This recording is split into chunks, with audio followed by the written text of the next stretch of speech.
Pemirsa, informasi lainnya ujian nasional akan kembali digelar pada bulan November mendatang. Jadi memang kenapa November? Karena yang kelas 12 itu kan nanti dia akan kuliah. Sehingga dengan hasil itu dapat bermanfaat untuk menjadi salah satu pertimbangan bagi perguruan tinggi dalam seleksi nasional masuk perguruan tinggi. Assalamualaikum warahmatullahi wabarakatuh. Bapak Ibu, sudah sah bahwa ujian nasional akan kembali lagi diberlakukan ya. Besok November 2025, tapi kali ini dengan nama dan format yang katanya akan berbeda.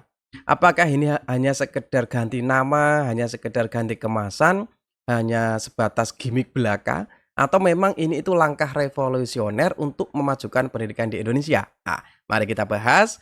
Kita kupas tuntas 7 poin penting dari rencana ini. Namun sebelumnya Bapak Ibu perlu kita ketahui dulu Bapak Ibu, bahwasanya karena ini itu ujian nasional, meskipun nanti dikemas dengan nama yang berbeda, maka tentu saja soal-soal yang akan diterbitkan itu nanti akan terstandar secara nasional. Atau dengan bahasa sederhana, soal-soal yang akan dikerjakan anak-anak nanti itu tentu seragam, sama se-Indonesia. Namanya saja ujian nasional, bukan ujian sekolah. Oke Bapak Ibu, yang pertama kita bahas namanya dulu ya. Namanya nanti akan berganti, bukan lagi ujian nasional, bukan lagi asesmen nasional, tetapi nanti akan berubah menjadi tes kompetensi akademik atau TKA. Nah, kenapa harus dirubah? Nah, ini menurut informasi dari Kemendikbudrismen bahwasanya istilah ujian itu katanya memiliki konotasi yang negatif gitu ya. Ujian itu dianggap terlalu membebani siswa secara psikologis sehingga istilahnya perlu diganti. Dipilihlah nama tes kompetensi akademik. Ini bertujuan supaya nanti bisa memberikan kesan yang positif dan mencerminkan evaluasi yang fleksibel. Itu ya Bapak Ibu ya. Lanjut yang kedua, tujuan dan fungsinya. Nah, diberlakukannya tes kompetensi akademik itu nanti paling tidak ada 3 fungsi utama. Yang pertama tentu saja adalah untuk mengukur kemampuan akademik individu siswa. Nah, namanya individu siswa berarti setiap siswa nanti wajib mengikuti di kelas yang terakhir gitu ya. Kelas 6, kelas 9, dan kelas 12. Nah, mengujinya ini secara mendalam. Kenapa kami pilih kata mendalam? Karena gini Bapak Ibu, kita sekarang kan sudah nanti dituntut pakai pendekatan yang namanya deep learning gitu ya. Ada mindful, ada meaningful, ada joyful, di mana fokusnya nanti itu pembelajaran kita harus mendalam, bukan sekedar hafalan, bukan sekedar fakta. Nah, ketika ujian nanti diberlakukan lagi dan fokusnya nanti hanya hafalan, hanya mengingat fakta, tentu saja ini bertolak belakang. Jadi tentu saja nanti TKA ini, ujian yang baru ini pasti akan mengukur kemampuan akademik siswa secara mendalam, bukan hanya sekedar hafalan, bukan hanya sekedar fakta. Kalau masih seperti dulu, ya lucu dan aneh. Itu ya. Yang kedua, fungsinya yaitu untuk pemetaan kualitas pendidikan nasional. Ini sama seperti fungsi asesmen nasional kemarin Bapak Ibu, yaitu untuk memetakan kualitas pendidikan nasional, pendidikan di sekolah-sekolah, dan sebagai pijakan dalam menentukan kebijakan, khususnya kebijakan dalam dunia pendidikan.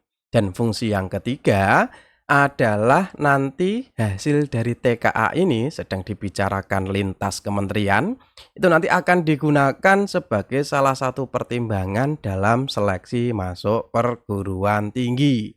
Tentu saja ini adalah untuk SMA, SMK, dan MA. Untuk jenjang di bawahnya nanti bisa digunakan untuk keperluan PPDB. Itu ya Bapak Ibu, fungsinya 3 itu. Jadi tidak ada fungsi sebagai penentu kelulusan, tidak ada. Jadi nanti TKA ini bukan sebagai penentu kelulusan. Kelulusan nanti tetap diserahkan kepada sekolah masing-masing. Kemudian yang ketiga, poin yang ketiga Bapak Ibu, fokus evaluasinya nanti seperti apa gitu ya. Dari berbagai sumber yang kami baca, kalau ujian nasional dulu itu banyak menekankan hafalan, mengingat fakta, lah nanti TKA tidak seperti itu katanya.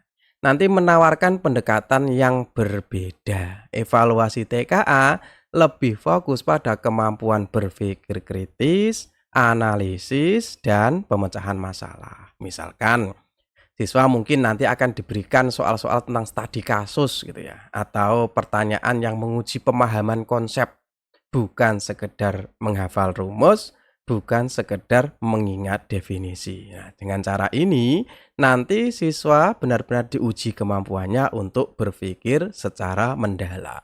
Tapi di berbagai sumber kami belum menemukan format spesifiknya seperti apa. Nah, belum dijelaskan oleh Kemendikdasmen, kita tunggu kabar berikutnya. Yang keempat, waktunya kapan, Bapak Ibu? Nah, TKA ini dilaksanakan kapan toh? Rencananya TKA ini, tes kompetensi akademik ini akan diberlakukan besok November 2025, khususnya untuk kelas 12 SMA, 12 MA, dan 12 SMK. Kenapa November? Nah, Pak Menteri bilang karena kelas 12 itu kan nanti ada seleksi masuk perguruan tinggi. Jadi nanti hasil dari TKA ini bisa digunakan sebagai salah satu unsur penilaian dalam seleksi masuk perguruan tinggi.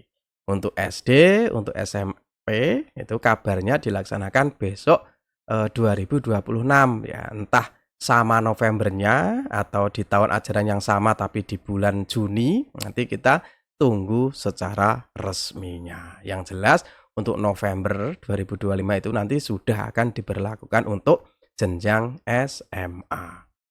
Poin yang kelima, perubahan format. Ya, ini yang paling menarik Bapak Ibu, format TKA nanti seperti apa. Meskipun detailnya itu belum dipublikasikan secara resmi, kabarnya TKA ini nanti akan lebih fleksibel gitu ya. Di berita yang kami baca nanti akan fleksibel, ada kemungkinan ujian nanti berbasis komputer akan digunakan secara menyeluruh gitu ya. Atau mungkin nanti ada evaluasi berbasis project. Nah, nanti katanya kan ada kata-kata fleksibel gitu ya. Berarti bisa jadi bukan hanya sekedar mengerjakan soal. Nah, dengan format ini siswa diberi ruang untuk menunjukkan kemampuan mereka dengan cara yang lebih relevan dan kreatif. Namun sekali lagi Bapak Ibu, detailnya belum dijelaskan secara spesifik. Kemudian poin yang keenam, apa bedanya dengan ujian nasional yang sudah-sudah gitu ya. Kalau UN dulu itu kan sebagai penentu kelulusan. Nah, jadi TKA ini tidak seperti itu. Bukan penentu kelulusan. Kelulusan siswa tetap ditentukan oleh kombinasi antara nilai TKA dan penilaian dari sekolah. Nah, selain itu pendekatan TKA, tes kompetensi akademik, lebih menitik beratkan pada evaluasi kemampuan berpikir kritis, bukan sekedar hafalan. Jadi tekanan yang selama ini dirasakan oleh siswa, yang dirasakan oleh siswa itu nanti diharapkan bisa berkurang. Dan poin yang terakhir, apa perbedaannya dengan asesmen nasional yang kemarin era Pak Nadiem gitu ya. Sederhananya begini Bapak Ibu, hasil AN, hasil asesmen nasional itu kan digunakan oleh sekolah dan pemerintah untuk refleksi diri ya, sekaligus untuk perencanaan perbaikan mutu pembelajaran serta iklim sekolah, ada rapot sekolah itu kan, tanpa berimplikasi langsung pada siswa secara individu. Nah, itu asesmen nasional itu untuk untuk sekolah dan untuk pemerintah. Nah, makanya yang ikut AN kemarin itu kan hanya beberapa siswa, hanya perwakilan siswa yang dipilih secara acak. Sementara TKA nanti akan lebih fokus pada evaluasi individu siswa. Nah, individu siswa berarti setiap siswa. Dan tentu saja fungsinya tetap akan menjadi refleksi juga, akan menjadi bahan evaluasi sekolah dan pemerintah untuk mengetahui sejauh mana keberhasilan dari pembelajaran yang dilaksanakan selama ini. Jadi tadi perbedaannya Bapak Ibu, itu fungsinya, kemudian juga dulu itu kan kalau asesmen nasional diikuti jenjang tengah Bapak Ibu ya, kelas 5, SMP itu kelas 8, SMA itu kelas 11, dan pesertanya tidak semuanya, tapi dipilih secara acak. Tapi nanti TKA diikuti oleh seluruh siswa di kelas akhir, kelas 6, kelas 9, dan kelas 12. Kemudian untuk materi yang diujikan, Kalau asesmen nasional itu kan ada literasi, numerasi, ada survei karakter, ada survei lingkungan belajar. Nah, nanti TKA lebih berfokus pada pengukuran kompetensi akademik siswa dalam mata pelajaran tertentu yang relevan dengan seleksi masuk perguruan tinggi. Materi pelajarannya apa? Kita tunggu info resminya karena ini baru bocoran kata dari yang berita-berita yang beredar itu kan ini kasih bocoran gitu ya. Ya hobinya Pak Menteri sekarang kan ngasih bocoran-bocoran gitu kan. Itu ya Bapak Ibu ya. Termasuk ada bocoran dulu itu ada tentang libur Ramadan, ada tentang guru tidak 24 jam lagi, ada tentang tunjangan gaji, tapi kesemuanya itu kalau kita perhatikan lebih teliti sebenarnya sama dengan sebelum-sebelumnya gitu kan Bapak Ibu. Lah, untuk ujian nasional untuk TKA ini bagaimana ya? Kita tunggu saja. Kita tunggu tentang kebijakan tes kompetensi akademik secara resmi. Ya, apakah hanya permainan kata sama seperti yang sudah-sudah atau memang benar-benar langkah yang inovatif gitu ya. Nah, silakan Bapak Ibu tulis di kolom komentar menurut Bapak Ibu rencana pemerintah ini seperti apa gitu ya. Yang jelas Bapak Ibu, kita sebagai guru tentu harus ikut kebijakan yang dilaksanakan oleh pemerintah gitu ya. Kalau Bapak Ibu kepengen melihat tentang, yang pro terhadap UN, yang kontra terhadap UN, kami juga sudah membahas di video-video sebelumnya, nanti Bapak Ibu bisa lihat ini.